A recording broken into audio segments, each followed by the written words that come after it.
ప్రముఖ జానపద గాయని మంగ్లీ జన్మదిన వేడుకలు వివాదాస్పదమయ్యాయి. హైదరాబాద్ నగర శివార్లోని చేవెళ్ల సమీపంలో ఇర్లపల్లిలోని త్రిపుర రిసార్ట్లో జరిగిన ఈ వేడుకలపై పోలీసులు దాడి చేయడం చర్చనీయాంశమయ్యింది. ఈ ఘటనకు సంబంధించిన పోలీసులు నమోదు చేసిన ఎఫ్ఐఆర్ ద్వారా పలు కీలక విషయాలు వెలుగులోకి వచ్చాయి.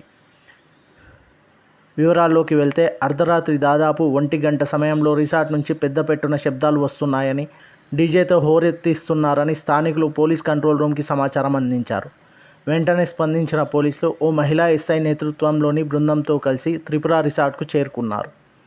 సుమారు 10 మంది మహిళలు, 12 మంది పురుషులు డీజే సంగీతానికి అనుగుణంగా ఉత్సాహంగా గడుపుతున్న దృశ్యం పోలీసులకు కనిపించింది. రిసార్ట్ మేనేజర్ను విచారించగా అది సింగర్ మంగ్లీ పుట్టినరోజు వేడుక అని, ఈ కార్యక్రమం తామే నిర్వహిస్తున్నామని తెలిపారు. అయితే ఈ కార్యక్రమానికి ఎలాంటి అధికారిక అనుమతులు తీసుకోలేదని ఆయన పోలీసులకు వివరించారు. పార్టీ జరుగుతున్న ప్రదేశంలో పెద్ద మొత్తంలో విదేశీ మద్యం బాటిళ్లు ఉన్నట్లు పోలీసులు గుర్తించారు. ఈ మద్యానికి కూడా ఎటువంటి అనుమతులు లేవని తెలిసింది. ఈ సందర్భంగా గాయని మంగ్లీని ప్రశ్నించగా పార్టీ నిర్వహణకు, మద్యం వినియోగానికి, డీజే ఏర్పాటుకు అవసరమైన అనుమతులు తీసుకోలేదని ఆమె అంగీకరించినట్లు సమాచారం. అనంతరం పోలీసులు పార్టీలో పాల్గొన్న వారందరినీ మాదక ద్రవ్యాల పరీక్షలు నిర్వహించారు. ఈ పరీక్షల్లో ఓ వ్యక్తి గంజాయి సేవించినట్లు పాజిటివ్ నిర్ధారణ అయ్యింది.